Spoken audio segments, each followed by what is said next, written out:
Salut à tous, c'est Emeric.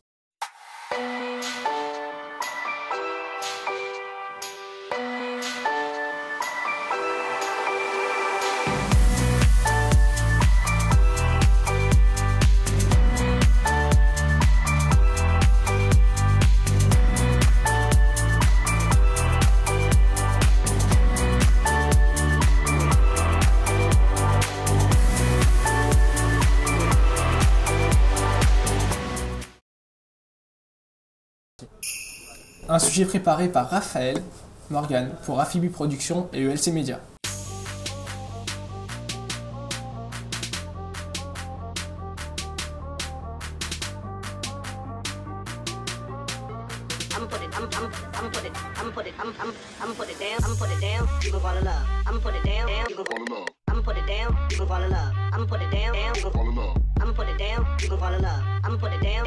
How are you? Nice to meet I'm you. Alex, nice to meet you. How are you? Emeric, I'm fine. Nice to meet you, darling. Hi, everybody. Oh, hi. New shoes. You choose for all. I know, it's good.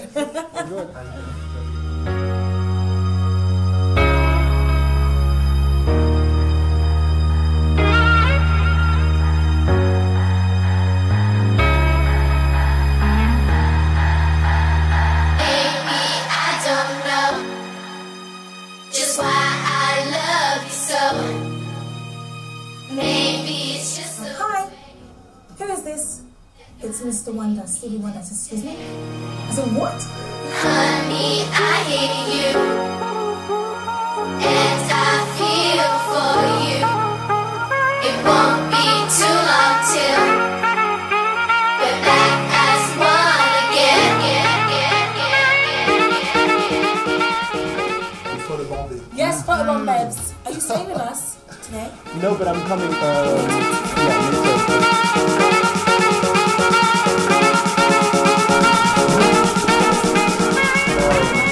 C'est comment? Très très bien, c'est vraiment un plaisir d'avoir eu Alexandra sur le plateau, artiste internationale, donc forcément un plaisir. L'émission était vraiment très sympa, la playlist était géniale, très bon moment.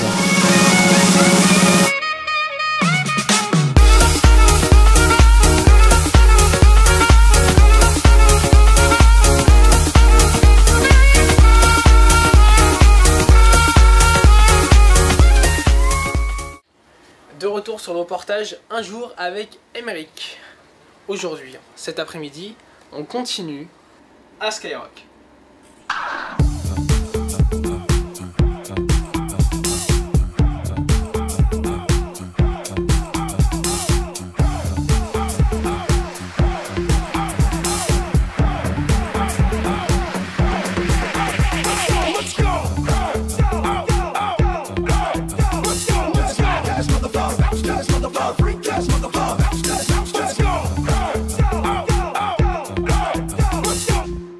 Bonjour Emeric. Salut. J'espère que tu as bien aimé nous avoir avec toi pendant une journée. Vous avez été adorable, vous avez été respectueux, voilà, donc c'était très bien. Eh bien écoute, j'espère que les auditeurs et les auditrices ou les téléspectateurs ont vu un peu comment Emeric est pendant une journée, comment il travaille entre la télé et la radio. Déjà Emeric, présente-toi un peu, parce qu'il y en a qui ont dû voir un peu ta journée, hein, et ils se sont dit c'est qui cette personne. Présente-toi un peu en quelques mots, qui c'est Emeric? La journée que vous avez passée, elle est assez intéressante parce qu'elle démontre bien ce que je fais chaque jour. C'est très speed. Il y a une émission télé à préparer qui s'appelle Playlist Session qui passe chaque semaine sur MCE, une chaîne du câble, et en partenariat avec Spotify qui produit l'émission. Et il y a également le 16-20 qui est une émission quotidienne chaque jour sur Skyrock que j'anime pendant 4 heures. C'est une tranche musicale avec pas mal d'inserts téléphoniques, des jeux, des cadeaux, des infos. Voilà en gros. Ok, donc entre MCE et Skyrock, donc entre télé et radio. Ouais. Emeric, depuis quand tu fais de la radio? On va parler un peu de radio maintenant. Depuis quand fais-tu de la radio? J'ai l'impression que je fais de la radio depuis tout petit. C'est-à-dire que j'ai pas de souvenir d'une vie sans avoir fait de radio. J'ai commencé très tôt. Je pense que même quand j'avais 9 ans, j'étais déjà derrière un micro. La chance que j'ai eue, c'est de faire plein de radios associatives. Parce que du coup, quand on est sur une radio associative, il n'y a pas d'âge déterminant pour faire de la radio, donc j'en fais depuis tout petit. Et puis on peut se tromper facilement à l'antenne. Ah oui, on peut faire plein d'erreurs, plein de bêtises, ça passe. Tiens, j'ai une vidéo qui me revient en tête, là, que vous allez pouvoir découvrir maintenant. C'est celle où t'es à EFM. Ouais, j'avais 15 ans. T'avais 15 ans. Ouais. C'est quoi? C'est l'impression que t'as derrière le micro. En plus, c'est une radio FM, hein, EFM Ouais. C'était une radio FM à Ouais, l'époque. c'était une radio en Essonne, c'était au fin fond du 91 dans la ville de Bondoufle. Bon, ça va, c'est à côté quoi. C'est à côté pour vous, c'était super loin pour moi, je mettais 2 heures pour y aller parce que je vivais à Sevran dans le 93. Ah. Donc je me faisais des missions en RER avec des bus qui marchaient pas pour aller dans cette radio.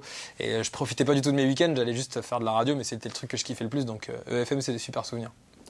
Donc, j'ai Richard Jeune, si tu nous Le regardes. patron, ouais. Bienvenue, bonjour à toi. Ouais. Pour continuer, alors, tu as fait EFM. La suite de ton parcours, il continue où? En fait, quand j'ai eu 18 ans, après avoir passé 2 ans ou 3 ans peut-être à EFM, j'ai commencé à me servir de EFM pour faire des maquettes et les envoyer dans les 4 coins de la France. J'ai envoyé des maquettes sur toutes les radios locales possibles et imaginables, à Bordeaux, à Lyon, à Lille, et je me suis dit, bon, on va voir si quelqu'un peut me repérer. C'est ce qui s'est passé. Et le jour des épreuves du bac, j'ai eu un entretien avec une radio à Orléans qui s'appelle Forum et qui fait partie d'un grand groupe de radios puisqu'il y a Ado, Voltage, ouais. Latina, voilà, ils ont des radios un peu partout en France. Et j'ai été repéré pour être sur Forum et j'ai commencé 3 semaines après. Donc ma suite de mon parcours c'est Forum. Et de Forum à Orléans, donc c'était une radio musique adulte, j'ai été muté sur Ado à Paris, puis après sur Skyrock. Donc j'ai un chemin qui est radio associative, régionale, locale, nationale. C'est vraiment petit à petit.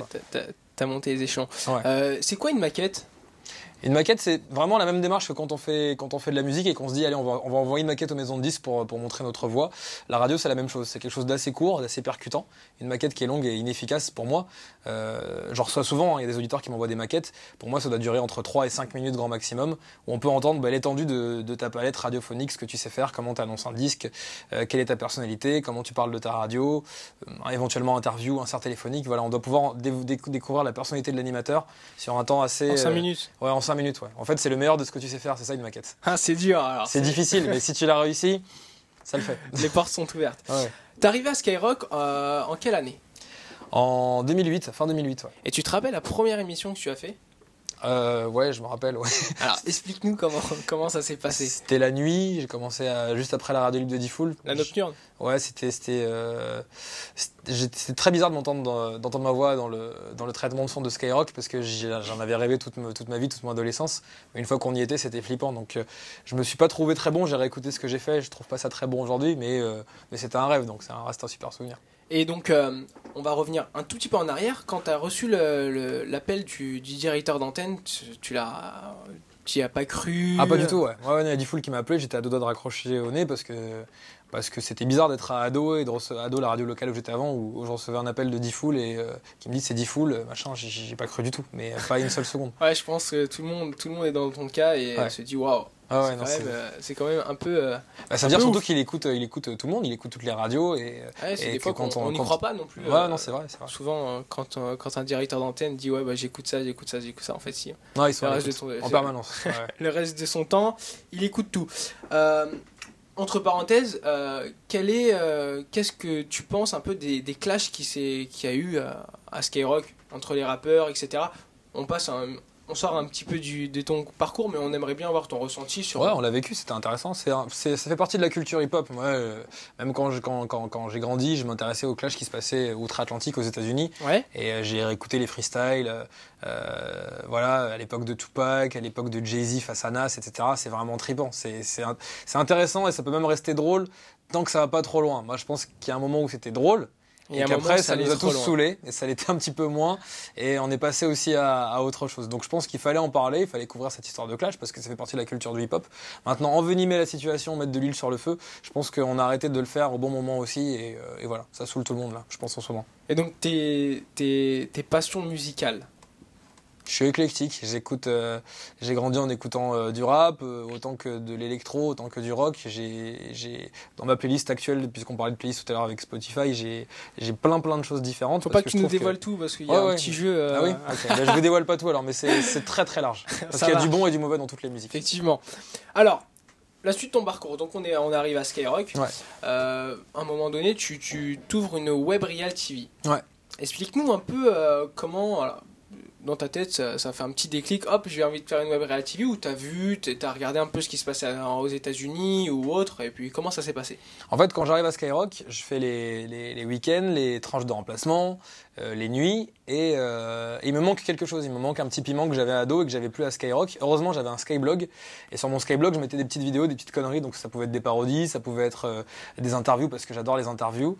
C'était des petits délires en webcam, et je me suis dit, au lieu de mettre des petites vidéos, on va essayer de mixer tout ça. J'avais une bande de potes, dont Romek, avec qui j'ai fait plein de projets et qui était mon co-animateur sur la Web Réal TV. On s'est dit, on va faire une émission en direct sur Internet, comme si c'était de la radio, mais sur Internet, bricolé avec des petits bouts de papier, avec des webcams, où on va pouvoir être connecté avec un chat. On a commencé à le mettre en place, ça nous a pris quelques mois.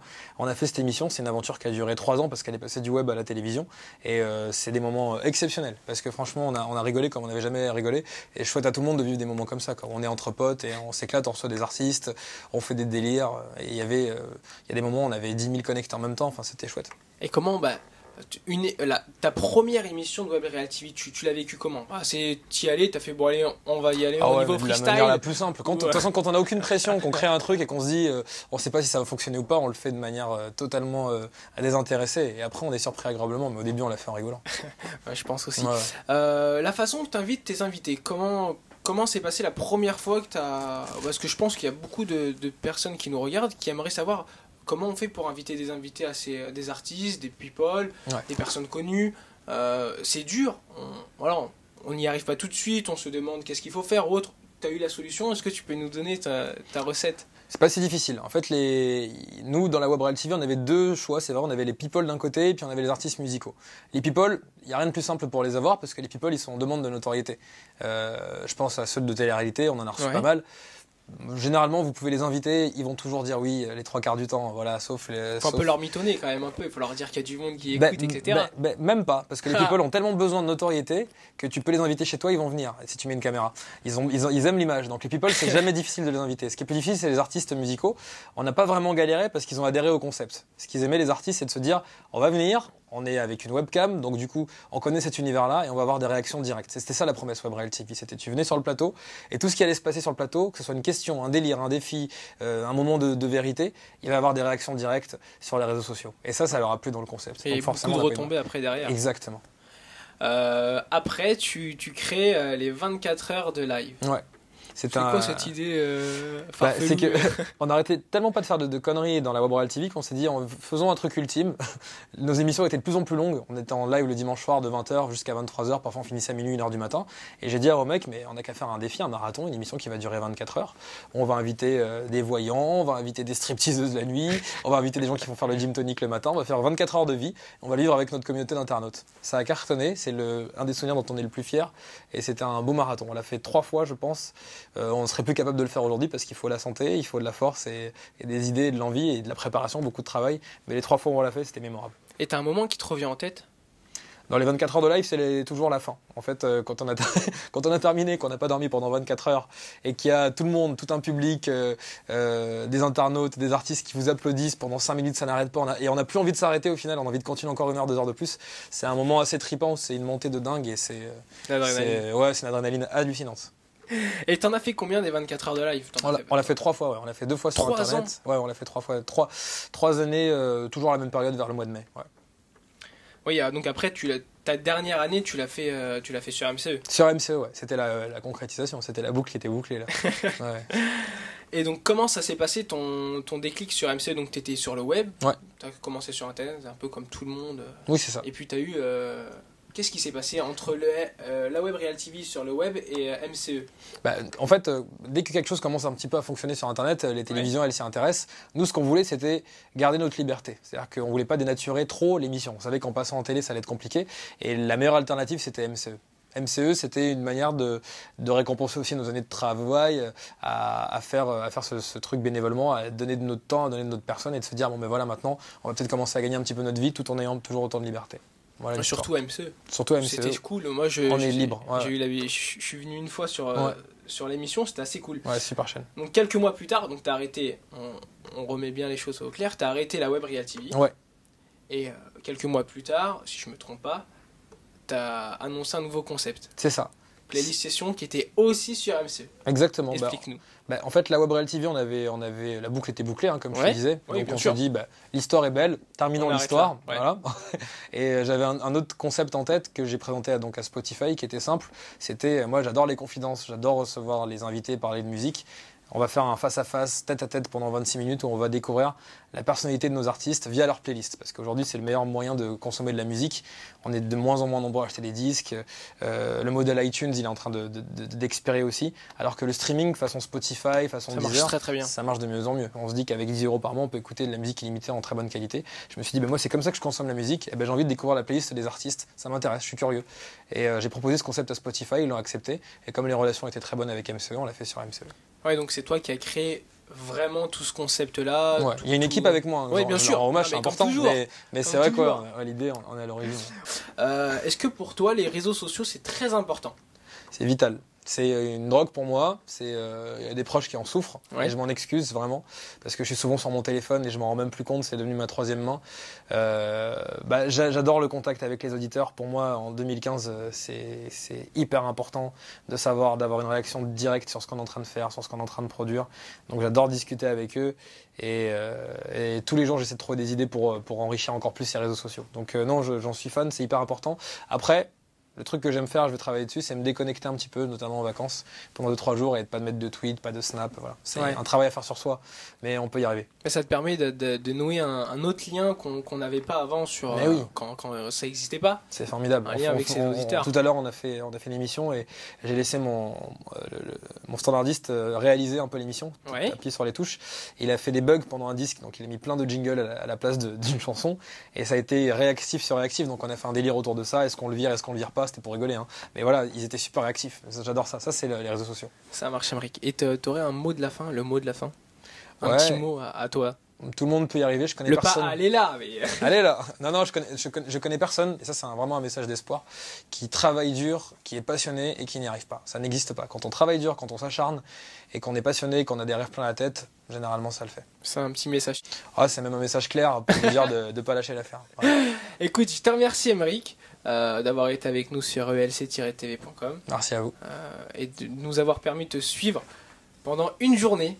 J'espère que je vous ai pas trop épuisé. Non, ça va, merci beaucoup. Merci à toute mon équipe d'avoir été là durant cette journée. Merci à Morgane, merci à Sheila, merci à Dreyfus, merci à Bénédicte. Vous avez le droit de dormir maintenant. Voilà, vous allez pouvoir dormir. C'était une production signée Rafi Biprod pour ELC Media. À très bientôt. Au revoir.